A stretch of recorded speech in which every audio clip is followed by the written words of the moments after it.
What exactly is this magical, satisfying art we call brush lettering? At first glance, it could be easy to confuse brush lettering with cursive. Although both cursive and brush lettering do use the script alphabet, or at least brush lettering often uses script, there are a couple of key differences between cursive and brush lettering. First, if we do instant playback, you can see that when you write in cursive, you don't lift your pen in between letters. On the other hand, brush lettering artists will often lift the tip of the pen off the paper after each stroke. Lifting the pen isn't necessary, but it is a common practice because it allows artists to readjust the pen in their hand so that they can have more control over the next stroke. Also, we lift the pen in brush lettering because the beginning of one stroke isn't necessarily where the last stroke ended. For example, here, the letter A starts at a different point than where the previous letter ended, even though everything looks connected and seamless in the final product. Another major difference between cursive and brush lettering is the thickness of the lines. Cursive typically uses something called monoline lettering.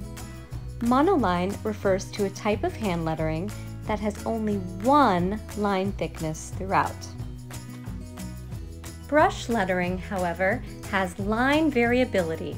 Sometimes the strokes or lines are thick, sometimes they are thin, and sometimes a single stroke goes from thick to thin or the other way around. When you're brush lettering, you get to be in control of how thick you want a stroke to be by applying more or less pressure with the pen on the paper. It is this change in pressure that is precisely what makes brush lettering so ridiculously satisfying.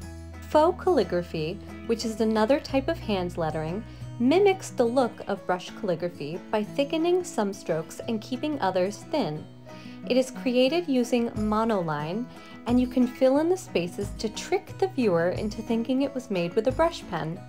I mentioned faux calligraphy here because it is easy to confuse it with brush lettering, but they are not the same thing.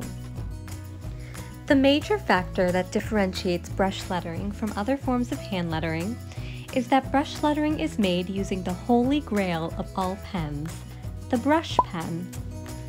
What makes the tip, or nib, of a brush pen unique is its flexibility and tapered design. This is in contrast to fine liners and bullet tip pens, which have stiff tips and can only make one line thickness.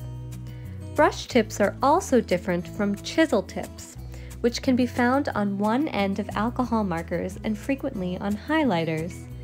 They're rigid and can only easily make two different line thicknesses, which can be a cool effect for certain types of hand lettering, but it doesn't allow for the line variability needed for brush lettering. I hope this video has helped clarify for you what brush lettering is and what it isn't, and I hope it's inspired you to pick up a brush pen and start creating.